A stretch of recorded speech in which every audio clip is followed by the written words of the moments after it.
Operation பண்ணி வெளியே எடுத்துட்டாங்க. பாதி மூளைக்கே இவ்வளவு அறிவா? அப்பனே உன் பாதி மூளை வாழ்க. சாமி என்ன ரொம்ப புகழாதீங்க. ஆமா, இவனை ரொம்ப புகழவே புகழாதீங்க. அப்ப ட்ரெஸ் மாத்திக்கிறோமா? மாத்திக்கலாம்.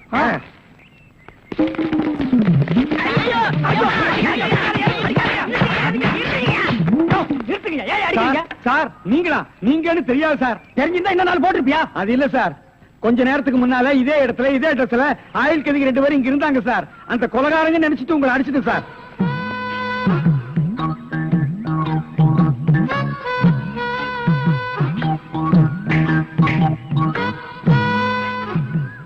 இதான் சூப்பர் ஐடியாவா?